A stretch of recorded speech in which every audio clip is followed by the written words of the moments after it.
Sur la première, il est 7h37. La classe moyenne suisse est-elle en danger? On se pose la question. Mise sous pression à cause des impôts élevés qu'elle paie, courtisée à la fois par la droite et par la gauche, qui d'ailleurs toutes les deux peinent à la défendre réellement. Est-ce que cette classe moyenne va réussir à survivre? On a Lausanne, l'exemple de Lausanne récemment, pourtant une ville à majorité de gauche, qui a décidé de ponctionner davantage la classe moyenne en augmentant le tarif de l'accueil de jour des enfants. On en a débattu sur cette antenne. La classe moyenne dont la défense pourrait bien d'ailleurs devenir un des importants thèmes des prochaines élections fédérales et de sa campagne. Les élections fédérales, c'est l'année prochaine. Nous sommes ce matin avec l'historien et professeur Hans-Ulrich Jost. Bonjour. Bonjour. Merci d'être avec nous jusqu'à 8h, professeur à l'Université de Lausanne. Alors, j'imagine bien, et surtout en peu de temps que l'exercice est assez difficile, mais enfin, quelle définition donner à cette classe moyenne? Est-ce que vous en avez une, vous?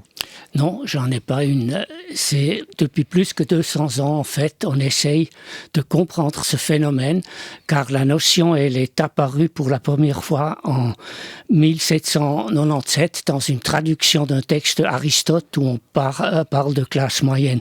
Et par la suite, cette notion apparaît de temps en temps au XIXe siècle dans les pays germanophones, notamment en Allemagne, vers la fin du XIXe siècle. On parle en fait pas de classe moyenne, mais de Mittelstand. Et ça, c'est très intéressant parce que ça montre qu'on ne veut pas une définition qui est proche des définitions classiques des classes sociales, donc la classe ouvrière, oui, etc., mais que c'est une sorte de partie de la population qui sort du schéma classique, notamment de l'antagonisme entre patronat et ouvrier, ou si vous voulez, capitaliste et petit bourgeois. Oui, puis parce que classe, le mot classe allait aussi avec lutte, la lutte des classes, on l'a beaucoup dit, même si elle n'existe plus, en tout cas sous sa forme historique. La classe moyenne, au fond, ne s'est jamais vraiment battue en tant que telle. Il n'y a pas eu de lutte de la classe moyenne. Non, ça c'est faux. C'est justement parce que c'est une partie de la population qui a peur d'être déclassée, c'est-à-dire de retomber dans le prolétariat.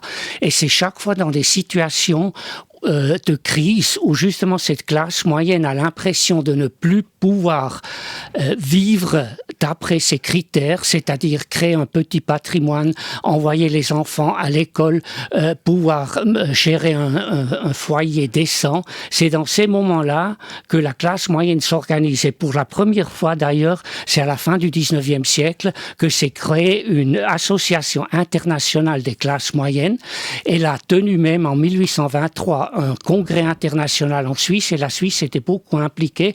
Un des présidents de cette association internationale était le chancelier de la Confédération Leim-Gruber. Et c'est assez typique que justement dans les années 30, cette classe moyenne, ce Mittelstand, il était devenu très combatif. C'est lui qui luttait contre les grands magasins parce que c'était en fait un des ennemis. C'est pas seulement la classe ouvrière qui est considérée comme antagoniste, comme le danger, mais aussi la nouvelle économie, les grands magasins, la société de masse, la société de consommation. Et ça, c'est les années 30, hein? Oui, c'est dans les années 30 du 19e siècle. Et il voulait retourner un peu à l'idéal de l'artisanat, de l'indépendant qui vit de ses propres moyens, mais avec une perspective évidemment positive. Et aujourd'hui, en 2014, on a l'impression qu'elle se défend plus vraiment, cette classe moyenne. Très intéressant de nous replonger dans le passé pas si lointain, les années 30, il y a 80 ans, lutter contre les grands magasins. Et on a l'impression qu'elle ne bouge plus maintenant, la classe moyenne. Mais c'est parce que cette classe moyenne en tant que telle n'existe pas. Dans les approches pour définir cette classe moyenne, on a, à un moment donné, on a dit il s'agit donc de ces petits artisans et commerçants. Et après, on a dit non, mais souvent, eux, ils sont déjà dans une situation quasiment prolétaire. C'est plutôt les indépendants, les médecins. Oui. Mais là, on est en contradiction avec toute la frange de la classe moyenne qui est constituée par les fonctionnaires. Absolument. Et par exemple, aujourd'hui, les fonctionnaires sont une partie importante des classes moyennes.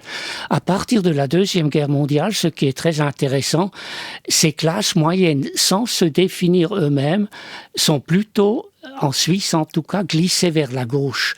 Parce que c'est l'État social qui a promis en fait l'ascension de cette classe, de ces classes moyennes en tant que classe qui profite, qui a pu envoyer les enfants aux universités. Par exemple, l'extension de nos universités, c'est-à-dire l'augmentation du nombre d'étudiants, c'est essentiellement un phénomène d'une nouvelle perspective de la classe moyenne qui envoie ses enfants maintenant à l'université, ce qui n'était pas le cas avant la Deuxième Guerre mondiale, parce que la petite bourgeoisie n'avait pas les moyens, et puis les universités ne les a pas accueillis, donc les enfants de cette petite bourgeoisie, ceux qui étaient tout différents après la Deuxième Guerre mondiale. Et aujourd'hui, professeur Yost, même si on peine à la définir vraiment, qui soutient le mieux ou qui soutiendrait le mieux cette classe moyenne? Est-ce que c'est la gauche ou la droite? C'est toujours ambigu. Dans l'entre-deux-guerres, donc la classe moyenne, et notamment en Allemagne, était devenue un pilier du national-socialisme, donc de la droite. Mais en Suisse, c'est très intéressant, l'organisation des commerçants, c'est-à-dire l'organisation des employés de commerce, eux, ils se sont plutôt alignés sur la gauche, c'est-à-dire sur les syndicats, pour défendre justement sa position. Et après la Deuxième Guerre mondiale, on voit que le Parti socialiste était devenu de plus en plus un peu la porte-parole de ces classes moyennes. C'est plus vraiment le cas aujourd'hui, hein? Oui, parce que c'est clair, c'est le Parti socialiste qui défend des acquis sociaux, qui défend une AVS décente, qui défend l'accès donc des enfants à l'université, la démocratisation des études. Cependant, il y a un grand danger, c'est que toutes ces prestations doivent être payées, et ces prestations sont payées par les impôts, et ceux qui contribuent le plus aux impôts, c'est la classe moyenne. C'est la classe moyenne. Est-ce qu'on peut encore la charger, cette classe moyenne, partant de l'exemple lausannois, qui n'est pas si inintéressant que ça, qui est même très intéressant, qui veut ponctionner davantage la classe moyenne en augmentant le tarif de l'accueil de jour des enfants? Est-ce qu'on peut encore la charger, cette classe? Est-ce que la gauche, Lausanne est à gauche, a raison de le faire? Ça, c'est le grand problème actuellement, parce que depuis 20 ans, on voit que la classe moyenne perd effectivement de son revenu. Prenons un exemple. Aujourd'hui, c'est le revenu du capital qui est beaucoup moins taxé et beaucoup plus favorable pour le détenteur que les salaires des classes moyennes. Si quelqu'un hérite 2 millions et puis il a un revenu de ces 2 millions de 120 000 francs, il est taxé la moitié que quelqu'un qui gagne tout simplement par son salaire 120 000 francs par année. C'est-à-dire celui qui a du capital, il peut augmenter son capital au détriment de celui qui en fait vit de son salaire. Donc la gauche a tort de s'en prendre à la classe moyenne. Je crois, c'est plutôt, encore une fois, la classe moyenne en tant que telle n'existe pas. Mais arrêtons-nous sur la définition que vous nous avez donnée. C'est différentes franges qui existent, mais la gauche a certainement intérêt de défendre cette, disons, classe quand même bourgeoise, petite bourgeoise, mais qui a une vision progressive ou progressiste de la société, qui défend l'État social, et celle-ci, il faut essayer quand même de la ménager et pas de la charger trop lourdement. Dans un monde qui se polarise de plus en plus, avec des écarts entre les plus hauts et les plus bas revenus qui sont en train de se creuser, est-ce que la classe moyenne, ou en disant, est-ce que cet espace entre les deux extrêmes n'est pas en train de disparaître? Au fond, les gens qui gagnent ce type de salaire-là, je sais pas, 100 ou 110 000 revenus par ménage, est-ce que ces gens-là ne sont pas en danger?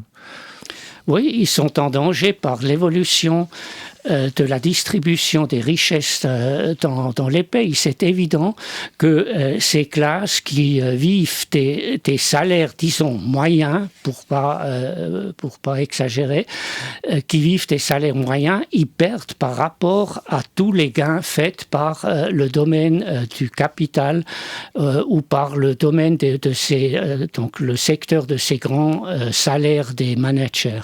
On peut les voir dans la rue de nouveau, les représentants de la classe moyenne, on les voit pas, mais est-ce que ça va devenir à nouveau comme dans les années 30, professeur Yost? Non, je crois pas, parce que l'histoire a montré que l'apparition donc concrète sur le plan social et comme vous dites dans la rue, ça change toujours. C'est toujours une autre forme de représentation de ces intérêts de ces classes moyennes.